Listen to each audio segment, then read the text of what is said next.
आकर्षित रहते हैं। इस मोह रस अवस्था में उनकी मुक्ति आशा, उनके सकाम कर्म तथा ज्ञान का अनुशीलन सभी निष्फल हो जाते हैं। तात्पर्य, ऐसे अनेक भक्त हैं जो अपने को कृष्ण भावनामृत तथा भक्ति में रत दिखलाते हैं, किंतु अंत कारण से वे भगवान श्री कृष्ण को परम ब्रह्म नहीं मानते। ऐसे लोगों को कभी भी भक्ति फल भगवत धाम गमन प्राप्ति नहीं होती। इसी प्रकार जो पुण्य कर्मों में लगे रहकर अंततोगत्वा इस भाव बंधन से मुक्त होना चाहते हैं, वे भी सफल नहीं हो पाते, क्योंकि वे कृष्ण का उपहास करते हैं। दूसरे शब्दों में, जो लोग कृष्ण पर हंसते हैं उन्हें आसुरी या नास्तिक समझना चाहिए। जैसा कि 7वें अध्याय में बताया जा चुका है, ऐसे आसुरी दुष्ट कभी भी श्री कृष्ण की शरण में नहीं जाते। अतः परम सत्य तक पहुँचने के उनके मानसिक चिंतन उन्हें इस मिथ्या परिणाम को प्राप्त करते हैं कि सामान्यतः जीव तथा श्री कृष्ण एक समान है। ऐसी मिथ्या धारणा कारण वे सोचते हैं कि अभी तो यह शरीर प्रकृति द्वारा केवल आच्छादित है, और जो ही व्यक्ति मुक्त होगा तो उसमें तथा ईश्वर में कोई अंतर नहीं रह जाएगा। कृष्ण से समता का यह प्रयास भ्रम के कारण निष्फल हो जाता है। इस प्रकार का आसुरी तथा नास्तिक ज्ञान अनुशीलन सदैव व्यर्थ रहता है। यदि इस श्लोक का संकेत ऐसे व्यक्तियों के लिए वेदांत सूत्र तथा उपनिषदों जैसे वैदिक वंड में कि ज्ञान का अनुशीलन सदा निष्फल होता है, अतः भगवान कृष्ण को सामान्य व्यक्ति मानना घोर अपराध है। जो ऐसा कहते हैं वे निश्चित रूप से मोहग्रस्त रहते हैं, क्योंकि वे कृष्ण के शाश्वत रूप को नहीं समझ पाते। ब्रह्मदिषु स्मृति का कथन है, यो विति भौतिकीं देहा कृष्णस्य परमात्मना सा सर्वदं बहिष्कार्य शैत्वसं विधनात्मा मुखम तस्यावलोक्यापि साचिनं स्नानं चरेत्। जो श्री कृष्ण के शरीर को भौतिक मानता है उसे श्रुति तथा स्मृति के समस्त अनुष्ठानों से वंचित कर देना चाहिए। यदि कोई भूल से उसका मुंह देख ले तो उसे तुरंत गंगा स्नान करना चाहिए, जिससे छूत दूर हो सके। लोग कृष्ण की हंसी उड़ाते हैं क्योंकि वे भगवान से ईर्ष्या करते हैं। उसके भाग्य में जन्म जन्मांतर नास्तिक तथा असुर योनियों में रहे आना लिखा है। उनका वास्तविक ज्ञान सदैव के लिए भ्रम में रहेगा और धीरे धीरे वे सृष्टि के गहनतम अंधकार में गिरते जाएंगे। ओम अज्ञानतिमिरान्धस्य ज्ञानञ्जनशलाकया चक्षुरुन्मीलितं येन तस्मै श्रीगुरुवे नमः। श्रीचैतन्यमनोभीष्टं स्थापितं येन भूतले स्वयं रूपः कदा मह्यं ददाति स्वपदान्तिकं। वन्देऽहं श्रीगुरो श्रीयुतापतिकमलं श्रीगुरून् वैष्णवांश श्रीरूपं सागरजातं सगणरघुनाथान्वितं तं सजीवं साद्वैतं सावधूतं परिजनसहितं कृष्णचैतन्यदेवं श्रीराधा कृष्णपादान् सगणललिता श्रीविशाखान्वितांश। हे कृष्णा करुणा सिंधो दीनबंधो जगत्पते गोपेश गोपिका कांत राधा कांत नमस्तुते। तप्त कांचन गौरांगी राधे वृंदावनेश्वरी वृषभानुसुते देवी प्रणमामि हरिप्रिये। वाञ्छाकल्पतरुभ्यश्च कृपा सिन्धुभ्य एव च पतितानां पावनेभ्यो वैष्णवेभ्यो नमो नमः। जय श्री कृष्ण चैतन्य प्रभु नित्यानंद श्री अद्वैत गदाधर श्रीवासादि गौर भक्तवृंद। हरे कृष्णा कृष्णा कृष्णा हरे हरे, हरे राम राम राम हरे हरे। नमो विष्णुपादाय कृष्णपृष्ठाय भूतले श्रीमते भक्तिवेदांत स्वामिनिति नामिने। नमस्ते सारस्वती देवे गौरवाणी प्रचारिणे निर्विशेष शून्यवादी पाश्चात्य देशतारिणे। मुखं करोति वाचालं पंगु लांघ्रियते गिरिं यत्कृपातमहं वंदे श्रीगुरो दीनतारिणं। हरे कृष्ण। तो आज के इस श्लोक में भगवान एक विशेष चीज़ पर प्रबल दे रहे हैं कि जो लोग आसुरी होते हैं, जो मोग आशा मतलब निष्फल आशा, अगर लोग जैसे कि लोगों की बहुत सी आशाएं रहती हैं कि हम चाहें तो कुछ भी कर सकते हैं, या तो हम भगवान बन सकते हैं, या तो हम विश्व के सबसे अमीर आदमी बन सकते हैं। तो लोगों की ऐसी इच्छाएं होती हैं और इसीलिए वो भगवान से बहुत ईर्ष्या करते हैं। इसको समझने के लिए एक छोटा सा उदाहरण है। जैसे इससे पिछले वाले श्लोक में कल 9.11 में बताया था, अवजानन्ति माम मूढ़ा। तो भगवान कह रहे हैं कि जब मैं अवतार लेता हूँ तो जो मनुष्य होते हैं वो मेरा उपहास करते हैं। मनुष्य सोचते हैं कि ये भगवान नहीं है, ये तो एक साधारण व्यक्ति हैं, क्योंकि वो शास्त्रों के बल पे भगवान को जानने में असमर्थ हैं, क्योंकि उनका ज्ञान क्षीण हो चुका है। और जो ज्ञानवान नहीं होता वो व्यक्ति भगवान को नहीं पहचान सकता। जैसे कि एक राजा होता है, अगर राजा किसी जेल में जाए तो राजा राजा ही रहता है, राजा कैदी नहीं कहलाएगा।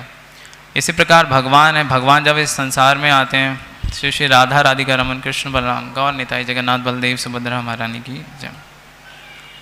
तो जब भगवान इस धरोधरा पे आते हैं तो भगवान भगवान ही रहते हैं। ऐसा नहीं है कि भगवान अगर किसी मनुष्य रूप में अवतरित हुए हैं तो आप उन्हें भगवान ना माने। लेकिन जैसे कि वो राजा है, अगर राजा उस जेल में जाता है, लेकिन राजा देखता है यदि कोई कैदी है, अगर वो अपना जीवन सुधारना चाहता है या वो उसके ऊपर पश्चाताप करता है कि मैं अपने इस जीवन से अब दुखी हूँ, मुझे अपनी गलती का आभास है और मैं यहाँ से निकलना चाहता हूँ, तो वो राजा चाहे तो उस कैदी को रिहा कर सकता है, क्योंकि राजा के पास ये अपॉर्चुनिटी है। तो इसी तरह इस संसार में जब भगवान अवतार लेते हैं और भगवान आते हैं तो जो ऋषि मुनि होते हैं, जो वैष्णव होते हैं, जो भक्त होते हैं, वो भगवान को समझ जाते हैं। क्यों? क्योंकि शास्त्रों में पहले ही प्रमाण दिया होता है कि भगवान जब भी अवतरित होंगे तो भगवान इन अवतार इन गुणों को प्रकट करेंगे। तो एक तो श्रुति प्रमाण होता है कि शास्त्रों में पहले से दिया होता है कि जब भी भगवान अवतरित होंगे तो उनका ये लक्षण होगा। दूसरा ये है कि जो साधु मुनि होते हैं, जो शास्त्रों का पठन पाठन करते हैं, वो भी भगवान को उनके गुणों से पहचान लेते हैं। और तीसरा, जो शास्त्रों और वेदों को रेगुलरली पढ़ते हैं और भगवान जब भी अवतरित होते हैं तो भगवान एक एक्स्ट्रा ऑर्डिनरी ह्यूमन की तरह एक प्ले करते हैं। वो एक साधारण व्यक्ति की तरह रहते नहीं हैं, उनमें भी बहुत सारी शक्तियाँ होती हैं और भगवान समय आने पर इन चीज़ को प्रकट भी करते हैं। जैसे चैतन्य महाप्रभु जब नवद्वीप मायापुर में भगवान अवतरित हुए तो भगवान को छंदवेश अवतार कहा जाता है। मतलब ऐसा शास्त्रों में पहले से प्रमाण है कि भगवान एक छंद रूप में अवतार लेंगे। तो लेकिन जो उनके भगवान के शुद्ध भक्त थे, उन्होंने भगवान को पहचान लिया कि हाँ ये ही भगवान है। लेकिन तो भी जो लोग होते हैं, अगर भगवान कहते हैं गीता में कि अवजानन्ति मां मूढ़ा, मतलब जो लोग एकदम ज्ञान में क्षीण हैं, जो एकदम तमोगुणी हैं, जिनकी बुद्धि एकदम भ्रमित हो चुकी है, जो मूर्ख हैं, वो लोग मुझे कभी नहीं पहचान पाते। तो इसी तरह जो वैष्णव होता है वो इसका पूरा भरपूर फायदा उठाता है कि भगवान अवतरित हुए हैं तो भगवान का वो सानिध्य प्राप्त करता है, भगवान का गुणगान करता है और ज़्यादा से वो चाहता है कि इस भौतिक संसार में हम जल्दी से निकलें। और जो मूर्ख व्यक्ति होता है वो भगवान का उपहास करता है। भगवान कहते हैं कि ऐसे लोगों को मैं और अधम योनियों में अंधकार में रखता हूँ। तो इसका बहुत सा उदाहरण है जो शास्त्रों में दिया गया है। तो बहुत से लोग हैं जो, सबसे पहले तो लोगों का एक कॉमन ही क्वेश्चन होता है कि हम जितना ही प्रीचिंग करें तो लोग बस यही कहते हैं कि आप भगवान के बारे में इतना बोल रहे हैं कि आपने भगवान को कभी देखा है। सबसे बड़ा क्वेश्चन यही है कि अगर आपने भगवान को देखा है तो हम कैसे मान लें, क्योंकि हमने भगवान को कभी नहीं देखा।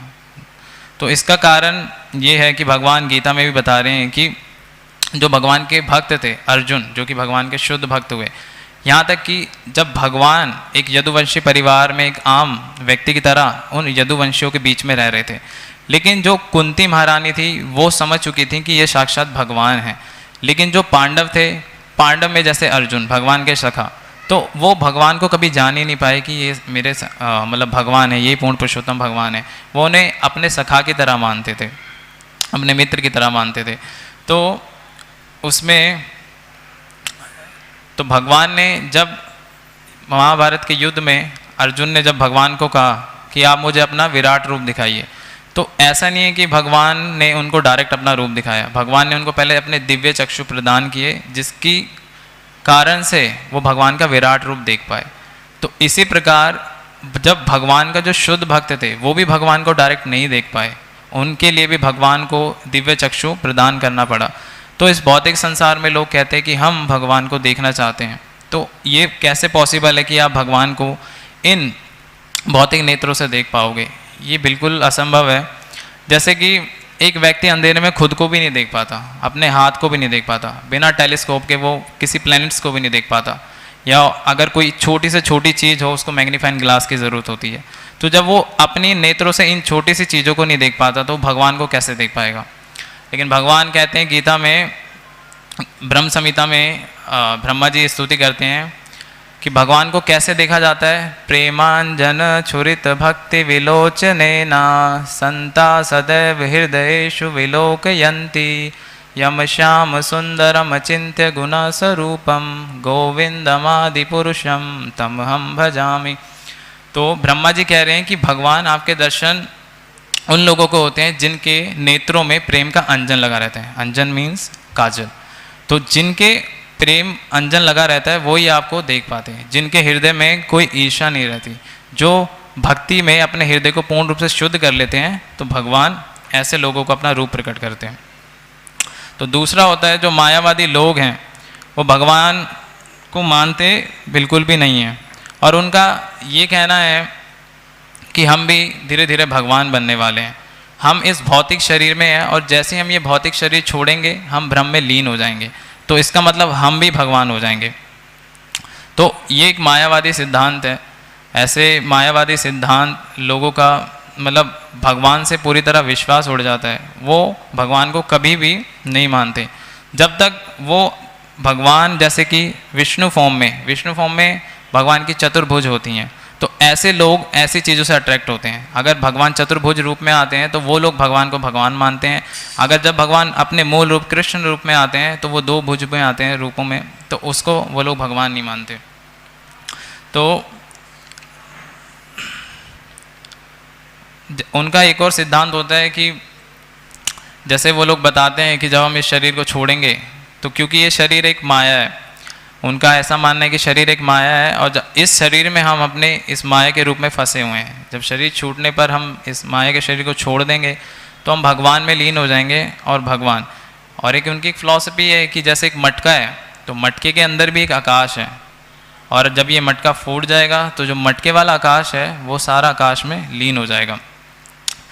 दूसरा होता है कि जीव इच्छा कर सकता है, तो जीव एकमात्र इच्छा कर सकता है क्योंकि भगवान कहते हैं कि मैं सभी पर संभाव रखता हूँ, मतलब मेरे लिए ना कोई दुश्मन है ना कोई मेरा मित्र है। लेकिन तो भी हम देखते हैं कि भगवान का अपने भक्तों पर बहुत विशेष अनुग्रह होता है। क्यों? क्योंकि भगवान अपने भक्तों पर विशेष अनुग्रह इसलिए करते हैं क्योंकि जो भी भगवान ने शास्त्रों में कहा है, जो देवता होते हैं वो शास्त्रों का पालन करते हैं, वो भगवान के नियमों का पालन करते हैं। लेकिन जो असुर है वो इसके विपरीत कार्य करता है। असुर भगवान के ना तो नियमों का पालन करता है, ना वो भगवान के शास्त्रों का पालन करता है, जिसके कारण वो असुर होता है और हमेशा भगवान से ईर्ष्या करता है। तो जो भक्त होते हैं वो इच्छा करते हैं कि भगवान मेरी जो भी इच्छा हो, और वो केवल भगवान के लिए ही इच्छा करते हैं कि भगवान मेरा सदैव आपके चरणों में चिंतन हो, मैं सदैव आपकी भक्ति कर पाऊँ। लेकिन जो असुर लोग होते हैं वो खुद ही भगवान बनना चाहते हैं। जैसे कि हिरण्यकाशिपु था, हिरण्यकाशिपु ने ब्रह्मा जी से वरदान मांगा, तो जो उसके वरदान थे, क्योंकि ब्रह्मा जी सक्षम नहीं थे, उन्होंने कहा था कि मैं खुद अमर नहीं हूँ तो तुम्हें मैं कैसे अमर होने का वरदान दे सकता हूँ।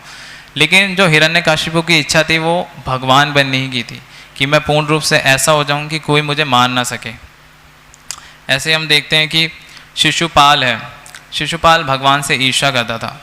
जब छोटा सा बच्चा होता है वो बोल भी नहीं पाते थे, इतनी सी उम्र में वो भगवान की निंदा करने लगे थे। हमेशा वो भगवान का चिंतन करते रहते थे कि उनको कैसे मैं उनका विनाश करूं, हमेशा उनसे ईर्ष्या। तो जिसके कारण क्या हुआ, अंतिम समय में भगवान इतने कृपालु हैं कि यदि कोई उनसे शत्रुता करता है और अगर पूर्ण रूप से उनसे शत्रु भी बनता है उनका, तो शत्रु क्या होता है, पूर्ण रूप से भगवान का चिंतन करता है कि मैं इसको कैसे हानि पहुँचाऊँ, मैं इसको कैसे हानि पहुँचाऊँ। तो उसमें अंतिम समय में जब शिशुपाल का भगवान ने वध किया तो उसमें भी उसको सायुज्य मुक्ति प्राप्त हुई। तो ऐसे हम उस केस में देखते हैं कि पूतना राक्षस ने भगवान को मारने के उद्देश्य से आई थी, लेकिन भगवान ने उसके इस इंटेंशन को एकदम अलग तरीके से लिया। उसने पूतना को एक माता के रूप में स्वीकार किया और उसका स्तनपान किया। और अंतिम समय में जब क्या हुआ कि जब पूतना का वध हो गया तो उसको भगवान ने अपने धाम में शरण दिया। तो भगवान इतने कृपालु हैं कि इवन कोई उनसे अगर द्वेष भी करता है तो भी भगवान उन पर अपनी अनुग्रह कृपा करते हैं। तीसरा होता है कि लोग बहुत सी इच्छाएं करते हैं, जैसे भगवान अभी गीता में कह रहे हैं मोग आशा मोग कर्माणा, मतलब ऐसी इच्छाएं जो कभी पूरी हो नहीं सकती। जैसे कि काफ़ी लोगों का मतलब ये थॉट होता है कि हम यहाँ से बेस्ट फैसिलिटी चाहते हैं। जैसे कोई भारत में रहता है तो वो चाहता है कि हम अच्छी सुविधाएं लें, लेकिन जब उसको यहाँ पे अच्छी सुविधाएं नहीं मिलती हैं तो वो सोचता है क्यों ना हम विदेश जाएं। तो उसके जाने के लिए वो व्यक्ति क्या करता है कि बहुत सारा धन जुटाता है, क्योंकि वहाँ जाने के लिए उसको पैसे भी चाहिए। तो जब वो बहुत सारा धन यहाँ से एकत्रित करता है और जब वो वेस्ट में जाता है तो वहाँ पे क्योंकि उसको यहाँ से ज़्यादा फैसिलिटी मिलती है, तो लेकिन ये फैसिलिटी कब तक होती है? जब तक उसके पास धन होता है। जब उसका पैसा ख़त्म हो जाता है और जाने के लिए उनको वीज़ा भी लगता है, तो उसका जब वीज़ा भी एक्सपायर हो जाता है तो इस सिचुएशन में क्या करना पड़ता है? व्यक्ति को वापस आना पड़ता है, क्योंकि अब उसके पास कोई ऑप्शन नहीं है, उसको वापस आना पड़ेगा, उसको अपना वीज़ा रिन्यू कराना है, फिर से उसको पैसे जमा करने हैं, तो फिर वो अपने वापस इस देश में आता है। तो इसी प्रकार व्यक्ति बहुत से पुण्य कर्म करता है ताकि हमें स्वर्ग की प्राप्ति हो या उच्च लोगों की प्राप्ति हो। वो पुण्य कर्म करता है, धार्मिक कर्म करता है, अच्छा है, ये करना भी अच्छा है। तो इसका मतलब जब वो व्यक्ति अपने इस कंफर्ट के लिए ये सब चीज़ें पुण्य करता है ताकि उसको स्वर्ग की प्राप्ति हो, तो स्वर्ग जाने पर भी ऐसा ही होता है। जैसे वीज़ा एक्सपायर होने पे व्यक्ति को वापस आना पड़ रहा है, तो स्वर्ग में भी ऐसा ही होता है। जब आपके पुण्य क्षीण हो जाते हैं तो आपको वापस आना पड़ता है। लेकिन इसके दूसरे केस में देखें कि कुछ कुछ कंट्रियाज़ ऐसी होती हैं जिस कंट्री में वीज़ा रिन्यू कराने की फैसिलिटी होती है। तो व्यक्ति अगर वहाँ पे जाके अगर किसी कार्य को करने लग जाए या कोई जॉब करने लग जाए तो व्यक्ति को फिर पैसों की कमी नहीं होती है, क्योंकि उसका जो सोर्स ऑफ इनकम है वो वहीं से चलने लग जाता है, उसको वापस अपने देश आने की ज़रूरत नहीं है। तो इसी तरह यदि व्यक्ति स्वर्ग में जाके अगर भगवान की भक्ति करता है तो वो व्यक्ति क्या होता है कि उसको वापस नीचे के लोकों में नहीं गिरना पड़ता, उसको वहीं से भगवत धाम की प्राप्ति होती है। लेकिन अगर वो कृष्ण भक्ति नहीं करता है तो जब उसके पुण्य क्षीण हो जाएंगे तो उसको वापस आना पड़ेगा। तो इसी तरह हमारे जो कर्मों में लिखा हुआ है वो हमें वापस वो मिलेगा ही। ऐसा नहीं है कि हम अपने कर्मों के विपरीत कार्य करें, हम हर चीज़ हमारी पहले से ही तय होती है। आप देखोगे कि कोई व्यक्ति बीमार नहीं पड़ना चाहता, वो भी बीमार होता है। कोई रोगी कोई मतलब बूढ़ा नहीं होना चाहता, वो भी बूढ़ा होता है। कोई जन्म लेना नहीं चाहता, वो भी जन्म लेता है। कोई मृत्यु नहीं चाहता, वो भी उनकी भी मृत्यु होती है। तो ये सारी चीज़ें पहले से ही तय रहती हैं। जैसे एक बच्चा होता है, एक संतान घर में पैदा होती है, तो सारे उसके परिवारजन क्या करते हैं कि उसको बहुत सारे बंधनों में बांध देते हैं, उसको एक नाम देते हैं, उसको जैसे जैसे वो बड़ा होता है तो उसको बहुत सारे रिश्ते देते हैं कि ये आपके चाचा हैं या आपके पिता हैं या बहुत सारे संबंध। जबकि वो जब संतान होता है तो वो अपने साथ कोई रिश्ता लेके नहीं आता है, जो रिश्ते उसको प्राप्त होते हैं वो उसके परिवार से ही होते हैं। तो जैसे वो धीरे धीरे आता है तो उसके जो माता पिता हैं कुछ उससे एक्सपेक्टेशन भी रखते हैं कि आप बड़े होके ये बने या वो बने। तो वो बच्चा क्या करता है कि बचपन से जब उसको ये बताया जाता है कि मेरे माता पिता की ये इच्छा है, तो वो उसको फुलफिल करने में लग जाता है। तो पूरा दिन रात वो मेहनत करता है, वो इस भौतिक संसार में बहुत अच्छा प्रयास करता है ताकि मैं अपने माता पिता की जो डिज़ायर है उसको फुलफिल कर पाऊँ। लेकिन आप देखोगे कि हर लोग मेहनत करते हैं लेकिन हर कोई सफल नहीं हो पाता। कितने लोग हैं जो करोड़पति बन पाते हैं या कितने लोग हैं जो बड़े बड़े बिजनेसमैन बन पाते हैं? नहीं। लेकिन जिनके पास टाइम में या जिनके कर्मों में लिखा होता है कि वो व्यक्ति धनी बनना है तो उसको ऑटोमेटिकली धन मिलता है। और जैसे भगवान ने सृष्टि की रचना की है तो भगवान ने हर चीज़ को मेंटेन करने के लिए पहले से यहाँ पे फैसिलिटीज़ दी हैं। आप देखोगे कि पानी के लिए समुद्र है, तो समुद्र में भी इतना सारा पानी है। वो पानी कभी आप देखोगे कि अगर थोड़ा सा पानी किसी आप वेसल में या बर्तन में लेके रखोगे और उसको कम से कम 1 हफ्ता तक छोड़ो तो वो पानी खराब हो जाएगा कुछ टाइम में ना, उससे स्मेल आने लगेगी। लेकिन आपने कभी सोचा है कि समुद्र इतना बड़ा है, उससे कभी ऐसा क्यों नहीं होता? हमेशा वो एकदम फ्रेश बना रहता है, कभी गंदा नहीं होता। तो भगवान ने ऐसी व्यवस्था की है कि उसके अंदर बहुत सारा आयोडीन मिलता है। हाँ, समुद्र का पानी जो होता है वो खारा होता है और खारा पानी कभी खराब नहीं होता। तो भगवान ने पहले से देखो सारी फैसिलिटीज़ की हुई हैं। और कैसे जैसे जैसे ऋतुएं चेंज होती हैं तो आप देखोगे कि अलग अलग मौसम के अनुसार फल भी होते हैं, फ्रूट्स भी होते हैं। तो ये सारी चीज़ें भगवान कहते हैं मयि अध्यक्षेण प्रकृति, मतलब ये सारी प्रकृति मेरी अध्यक्षता में कार्य करती है। और चाहे एक चींटी है या ब्रह्मा जी हैं, तो भगवान हर किसी के मेंटेन के लिए, क्योंकि भगवान ने हम सबको जन्म दिया है तो जन्म देने के लिए, और भगवान क्या है, मेंटेनर है, भगवान हर चीज़ को मेंटेन करते हैं। तो मेंटेन करने के लिए भगवान हमारे जो शरीर की ज़रूरतें हैं वो सारी चीज़ें हमें प्रदान करते हैं। अब जैसे एक अजगर होता है, अजगर एक ही स्थान पे रहता है बहुत समय तक, उसको ज़्यादा मेहनत करने की ज़रूरत नहीं है, वो कभी ये नहीं सोचता कि मुझे खाना मिले या नहीं मिले। जो खाना होता है वो खुद ही उसके पास जाता है, और इससे क्या है कि देखो उसको कोई मेहनत करने की पड़ी नहीं है, मतलब ज़रूरत, उसको ऑटोमेटिकली जो भी था, क्योंकि भगवान ने हर किसी जीव के लिए व्यवस्था की है। इसी प्रकार एक हाथी है, हाथी कितना खाता है, पूरा टन टन भर हाथी खा लेता है, लेकिन कभी वो चिंतित नहीं रहता कि अगर आज मैं खाने या कमाने नहीं जाऊंगा तो मुझे खाने के लिए कैसे मिलेगा। भगवान उसकी भी व्यवस्था करते हैं। इवन कोई चींटी है, भगवान चींटी की भी व्यवस्था करते हैं। तो हर चीज़ हमारी पहले से ही तय होती है, जो हमारे कर्मों में है वो हमें मिलेगा। तो हमें फालतू के लिए ज़्यादा परिश्रम करने की आवश्यकता नहीं होती। लेकिन इस भौतिक संसार में व्यक्ति इसी चीज़ में उलझा हुआ है कि ऐसी ऐसी इच्छाएं जो कभी पूरी नहीं हो सकती। और दूसरा ये कि जब एक तो व्यक्ति भगवान को ना माने, लेकिन वो भगवान को जब भगवान नहीं मानता और उनकी निंदा करता है, तो ये और बहुत बड़ा अपराध है। जैसे हम जब प्रीचिंग के लिए कभी बाहर जाते हैं तो बहुत से लोगों को कन्विंस करना बहुत दिक्कत होती है कि भगवान आप ये हमारे ग्रंथ लीजिए और इसमें ये लाइफ का मैनुअल है, भगवान इसमें बता रहे हैं कि किस प्रकार आपको इस भौतिक जीवन में रहकर भी भक्ति करनी है और इस भौतिक संसार से निकलना है। तो ऐसे लोगों को बता पाना बहुत मुश्किल होता है, क्योंकि वो लोग भगवान से इतना ईर्ष्या करते हैं। उन लोगों का क्या होता है कि अगर जब तक उनकी इच्छाएं पूरी होती हैं तो वो भगवान के साथ सहमत रहते हैं, भगवान की पूजाएं करते हैं। लेकिन जब ये परिस्थिति उनके अनुकूल नहीं होती, उनकी इच्छाएं पूरी नहीं होती, तो भगवान के द्वेषी बनते हैं, भगवान से ईर्ष्या करते हैं। तो ऐसे में क्या होता है कि ऐसे व्यक्तियों को प्रचार कर पाना बड़ा मुश्किल होता है। तो वो लोग, जब आप उनको भगवान के बारे में बताएंगे तो वो लोग उससे क्या है और निंदा और उनसे द्वेष करने बैठेंगे। जैसे हम सुबह 10 नाम अपराध में पढ़ते हैं कि आज श्रद्धालु व्यक्ति को कृष्ण नाम की महिमा का उपदेश करना। तो ऐसे व्यक्ति बिल्कुल भगवान के बारे में सुनना नहीं चाहते। लेकिन जैसे कि कोई रोगी होता है, चाहे वो रोगी अमीर हो या गरीब हो, हर किसी को मेडिसिन की आवश्यकता पड़ती है। तो इसीलिए हम प्रयास करते हैं कि उस व्यक्ति को भगवान से जोड़ने का प्रयास करें। और आज के समय में सबसे बड़ा एक जो इशू है वो है कि हर कोई व्यक्ति बोलता है कि हमारे पास समय नहीं है भक्ति करने के लिए। देखो, हर किसी के पास भगवान ने एक ही टाइप का समय दिया है, लेकिन ये लोगों के ऊपर है कि वो उसको किस चीज़ में कैसे इस्तेमाल करते हैं। लोगों के पास समय नहीं है, ये तो बहुत बड़ा इशू है। लोग कहते हैं कि समय नाम हमारे पास समय नहीं है, हम आपको इतना समय भी नहीं दे सकते। तो समय तो खाने का भी नहीं है, लेकिन व्यक्ति फिर भी खा रहा है।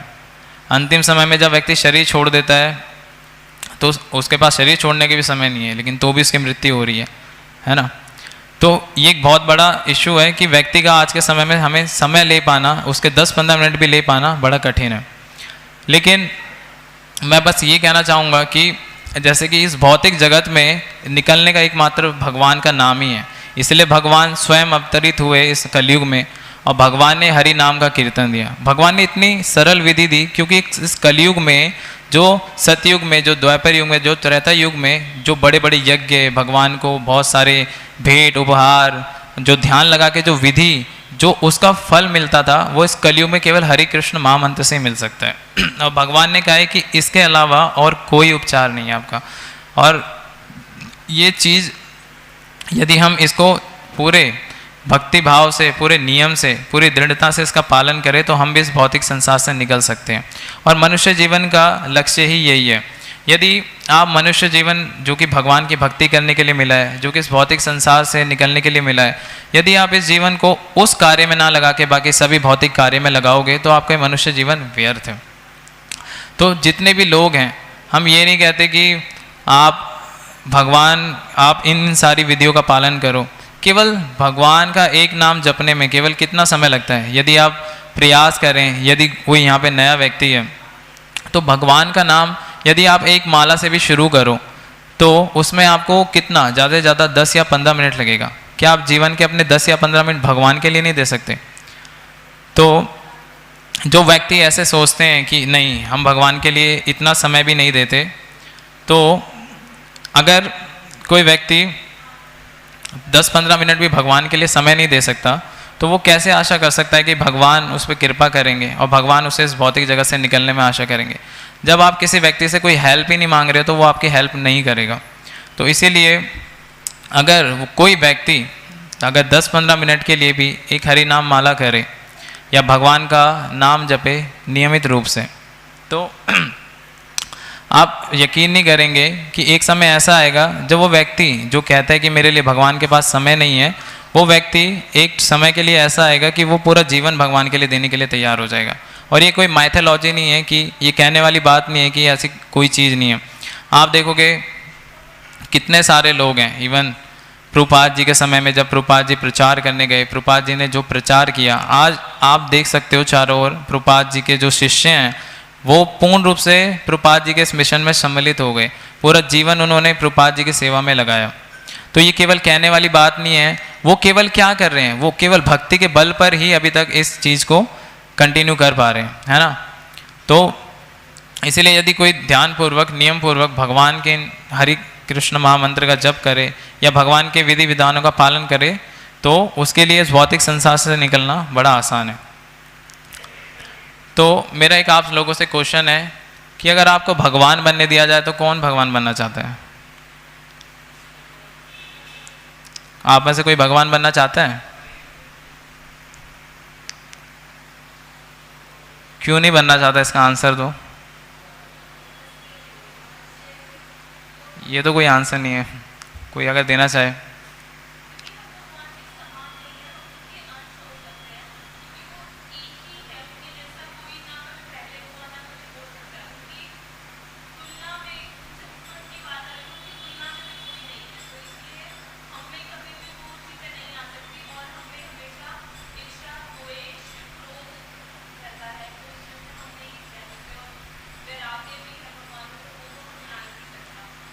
तो ये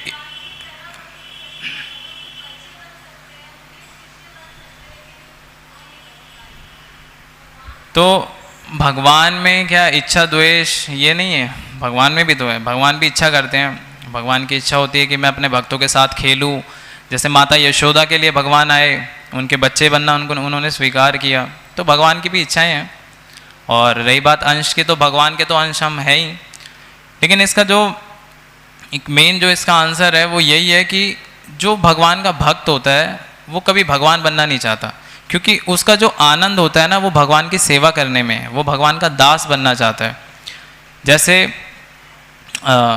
भगवान द्वापर युग में पहले, इससे पहले जब सतयुग में भगवान जब अवतरित होते थे तो भगवान कोई लीला नहीं करते थे, डायरेक्ट अवतरित होते थे। जैसे मत्स्य अवतार हुआ भगवान का, या भगवान का नरसिंह अवतार हुआ, या भगवान का वामन अवतार हुआ। तो जब भगवान ने देखा कि जो मेरे भक्त हैं वो एकदम वो ऐसे आनंद को अनुभव कर रहे हैं जो मैं नहीं कर पा रहा। जैसे प्रहलाद महाराज हैं, जब नरसिंह भगवान उनके सर पर हाथ फेर रहे थे तो भगवान ने देखा कि ये कैसे आनंद में है, मतलब ये आनंद मैं ही फील नहीं कर पा रहा। तो भगवान ने फिर सोचा कि अब से मैं इस आनंद को प्राप्त करने के लिए एक लीला के रूप में अवतरित होऊंगा। तो भगवान जब द्वापर युग में आए, जैसे उससे पहले भगवान त्रेता युग में आए भगवान श्री राम जी के रूप में, तो राम जी ने एक जैसे लीला रची कि वो भी एक माता पिता स्वीकार करेंगे, उनके भी भाई होंगे, उनका भी एक परिवार होगा। तो भगवान इसीलिए ऐसी लीलाएं करते हैं ताकि वो भक्तों से आनंद ले सकें। भगवान 5 रसों में अपने भक्तों से आनंद लेते हैं, साख्य रस, दास्य रस, वात्सल्य रस, माधुर्य रस, शांत रस। तो ये 5 प्रकार के रस होते हैं जिनसे भगवान अपने भक्तों से आनंद लेते हैं। ऐसे चैतन्य महाप्रभु थे, तो जब भगवान कृष्ण ने देखा कि राधा रानी ऐसा कौन सा मतलब आनंद है जो मुझे नहीं मिलता, वो आनंद उनको मिलता है, जबकि राधा रानी स्वयं भगवान की शक्ति है। तो भगवान भी उन्हें जान नहीं पाए, इसीलिए भगवान चैतन्य महाप्रभु के रूप में उनका वो जो भाव है वो ही समझने के लिए आए। तो इसीलिए भगवान केवल आनंद, उस आनंद के लिए भगवान एक भक्त के रूप में खुद को भगवान ने दिखाया। भगवान ने पूरी चैतन्य चरितामृत लीला में कभी खुद को भगवान नहीं कहा। जब भी अगर कोई उन्हें बोलता था कि आप ही भगवान कृष्ण है, तो वो अपने कान बंद कर लिया करते थे। तो भगवान को केवल आनंद, भक्तों से जो आनंद मिलता है उसी में भगवान आनंद लेते हैं। तो इसीलिए जब भगवान जो कि साक्षात भगवान है, उनको भक्तों की सेवा लेने में जो आनंद आता है, तो ऐसे भक्त सोचो क्यों भगवान बनना चाहेंगे। तो इसीलिए जो दास होते हैं भगवान के, वो केवल भगवान की सेवा में ही रत रहते हैं। उनको जो आनंद मिलता है वो भगवान की सेवा में ही मिलता है। ऐसे भक्त को अगर कोई भी भौतिक वरदान भी दिया जाए तो वो उसको स्वीकार नहीं करते। जैसे ध्रुव महाराज के केस में, जब उनके पिता ने उनको मना किया, उनके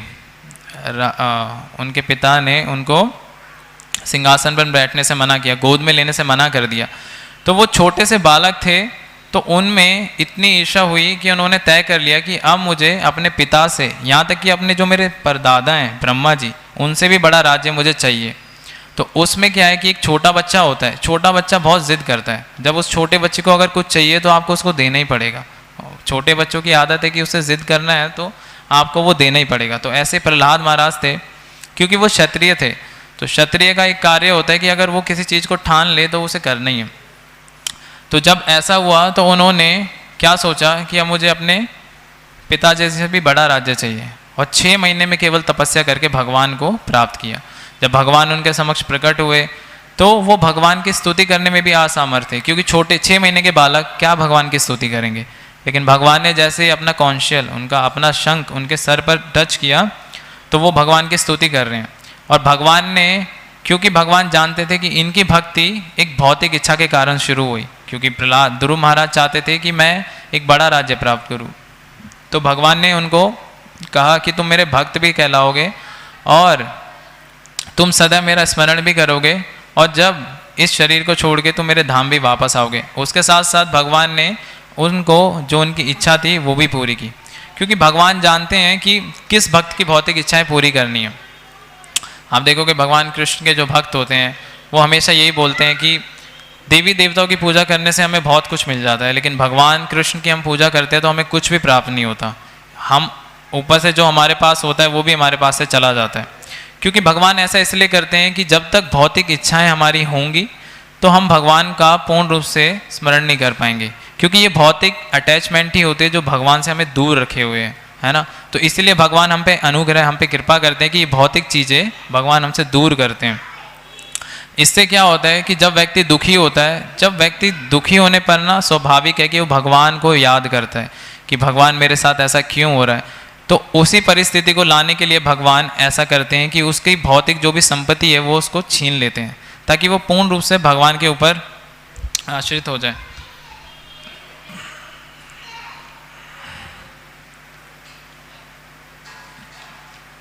तो यहाँ पे भगवान कह रहे हैं कि जो ज्ञान कांडी हैं, जो कर्म कांडी हैं, जो ध्यान योग है, जो हठ योग है, ये सब करते हैं, तो ऐसे लोग क्या है कि ऐसी इच्छाएं करते हैं कि वो भ्रम में लीन होना चाहते हैं।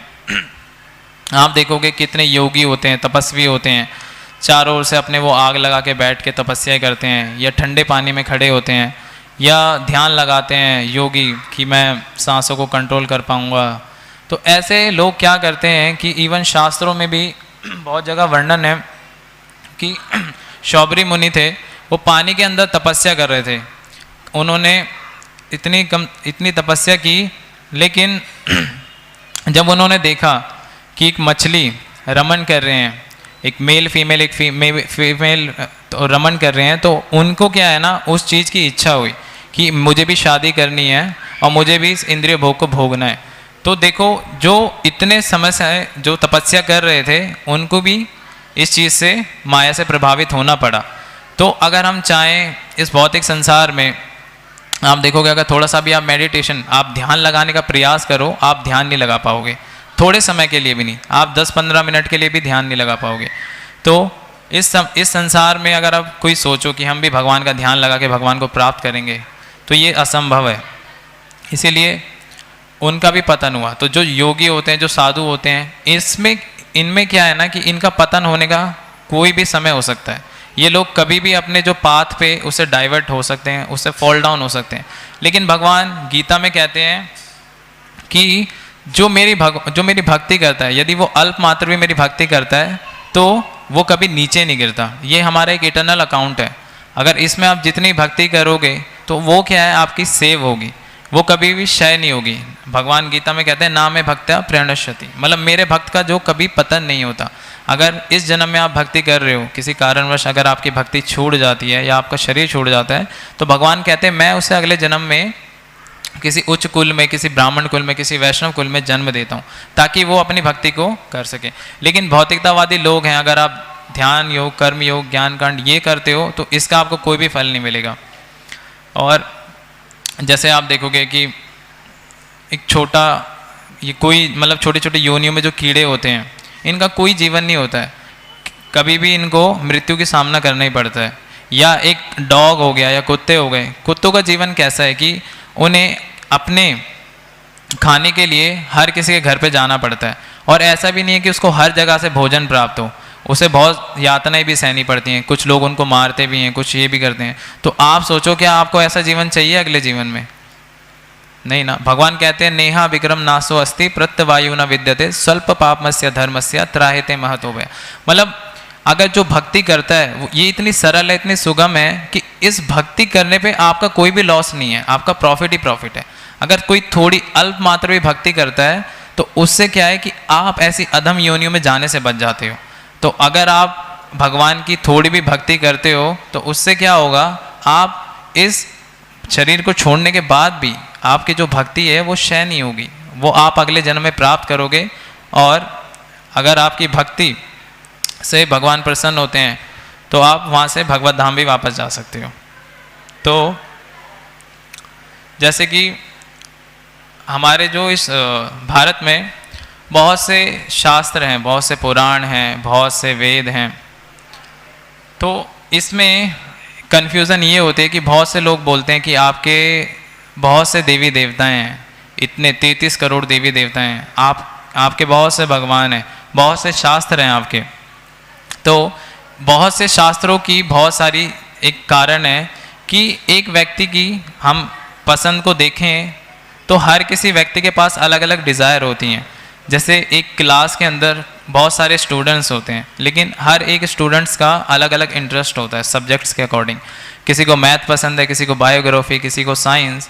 तो टीचर उसको फोर्स नहीं कर सकती है कि आपको केवल यही सब्जेक्ट पढ़ना है। अगर आपके पास चॉइस है तो आप अलग अलग सब्जेक्ट्स पढ़ सकते हैं।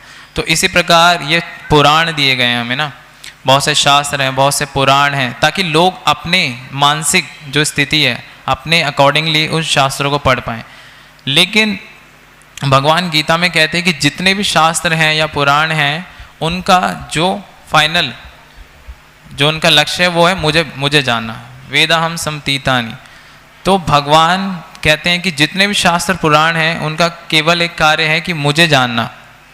तो यदि कोई सतोगुणी है, कोई तमोगुणी है या कोई रजोगुणी है, तो अलग अलग पुराण हैं, अलग अलग वेद हैं, तो उनका यही है कि व्यक्ति को उनको पढ़ के, तो जैसे जैसे वो उनको पढ़ेगा, उसको पढ़ने से क्या है कि यदि वो कुछ ना करे, कम से कम पुण्य ही करे, तो पुण्य करने से क्या होगा कि वो सतोगुण में उठेगा, उसकी जो चेतना होगी वो सतोगुणी होगी। और भगवान कहते हैं कि सतोगुण, जब व्यक्ति धीरे धीरे सतोगुण में ऊपर होगा तो सतोगुण से वो भगवान के वेदों को पढ़ पाएगा।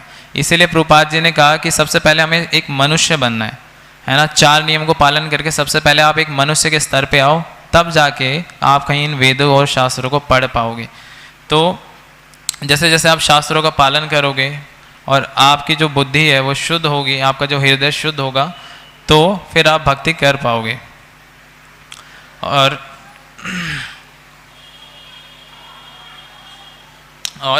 इस भौतिक संसार में जब भगवान से हमने द्वेष किया, हमने भगवान से ईर्ष्या की, तो भगवान ने इतना कहा कि आप इस भौतिक संसार में जाओ। भगवान ने भौतिक संसार इसीलिए क्रिएट किया ताकि लोगों को जो भी उनकी डिज़ाइन है भगवान से दूर होने की, उसको वो भोग पाएँ। आप ये देखोगे इस भौतिक संसार में केवल एक कंपटीशन चलता है कि मैं सबसे ज़्यादा अमीर हूँ, या मैं सबसे बड़ा बिजनेसमैन हूँ, या मैं सबसे बड़ा व्यापारी हूँ। तो ये चीज़ें ना क्षणिक भर के लिए होती हैं। अगर इस संसार में कोई ऐसा नहीं बोल सकता कि मैं ही पूर्ण रूप से अमीर व्यक्ति हूँ। अमीर व्यक्ति भी कोई नहीं है। देखोगे आज जो अमीर है वो कल या तो थोड़ा उससे भी कोई और व्यक्ति अमीर हो जाएगा, तो वो शाश्वत है, शाश्वत नहीं है, वो एक टेम्परेरी चीज़ है। जैसे अभी पॉलिटिशियन में जैसे चुनाव होते हैं तो कभी कोई और पार्टी होती है, लेकिन जब लोगों का इंटरेस्ट होता है तो फिर 5 साल बाद कोई और पार्टी आ जाती है। तो आप देखोगे ये जो स्थान है ना, ये टेम्परेरी है, कभी ऊपर होते हैं, कभी कोई और आता है, कभी कोई और आता है।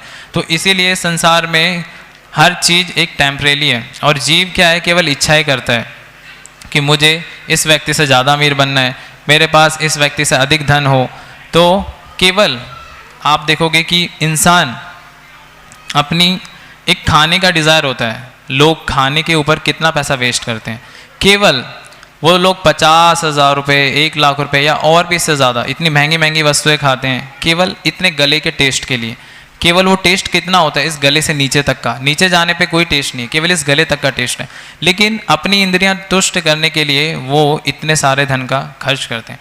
प्रभुपाद जी अपने परपट में लिखते हैं कि भगवान की कृपा से यदि किसी व्यक्ति के पास अधिक धन है और अगर वो उसे भगवान की सेवा में नहीं लगाता तो वो उस धन का जो भी कर्म है वो उसको लगेगा, और उससे क्या होगा कि वो व्यक्ति चोर कहलाएगा शास्त्रों के अकॉर्डिंग। क्योंकि व्यक्ति के पास धन है और ऐसा धनवान व्यक्ति कभी तुष्ट नहीं होता, वो हमेशा यही सोचता है कि मैं और कैसे धन एकत्रित करूं, वो हमेशा दिन रात यही सोचता है कि मैं और ज़्यादा कैसे धन प्राप्त करूं। तो ऐसे व्यक्ति चोर कहलाते हैं। और दूसरा कि जो नेचर होता है उसके अकॉर्डिंगली उनको फिर पनिशमेंट मिलती है। तो अगर व्यक्ति के पास सामर्थ्य धन है या भगवान की कृपा से उसे पूर्ण रूप से ऐश्वर्य प्राप्त हुआ है, यदि वो व्यक्ति ऐसे धन को भगवान की सेवा में नहीं लगाता और अपनी इंद्रिय तृप्ति में लगाता है, तो ये क्या है, इसके जो भी रिएक्शन है वो आपको भुगतने पड़ेंगे। इसीलिए अगर कोई व्यक्ति सामर्थ्य है तो वो भगवान की सेवा में या कोई भी पुण्य कर्म करने में भी लगा सकता है उस धन को, यदि, और व्यक्ति की जितनी ज़रूरत है व्यक्ति को उतना ही इस्तेमाल करना चाहिए। यदि ज़रूरत से ज़्यादा आप उस चीज़ को रखोगे तो वो आपके निराशा का ही कारण बनेगी। आप देखोगे कि व्यक्ति के पास अगर बहुत अधिक धन हो तो हमेशा चिंतित रहता है कि यदि ये कोई धन मुझसे चुरा ले। इवन आज के टाइम में गवर्नमेंट ही ऐसी है कि कभी भी आप पे रेड मार सकती है, तो आप उस धन को कभी रख ही नहीं सकते हो। और अगर बैंक में भी आप ज़रूरत से ज़्यादा धन रखोगे और अगर आप उसका रिकॉर्ड उनको नहीं दोगे तो भी आपका पैसा वो बैंक ले ही लेगा। तो व्यक्ति का इस दोनों ही चीज़ों में हानि है। तो इसीलिए व्यक्ति को उतना ही पैसा रखना चाहिए जितना उसकी ज़रूरत है। तो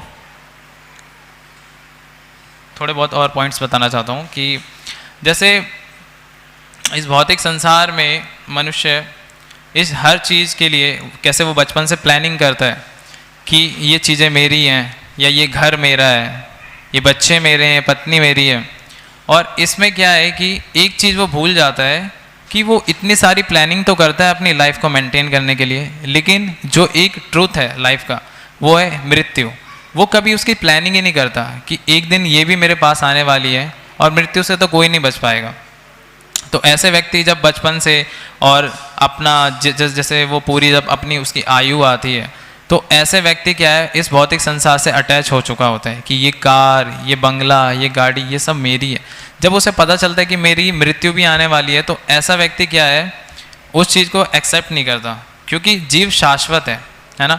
तो वो जीव क्या सोचता है कि मैं इस भौतिक संसार में शाश्वत बना रहना चाहता हूँ। लेकिन जब मृत्यु होती है तो मृत्यु हर चीज़ उसका छीन लेती है और मृत्यु आएगी तो उसे आप नहीं रोक पाते। तो ऐसे व्यक्ति को क्या है कि अंतिम समय में बहुत कष्ट होता है।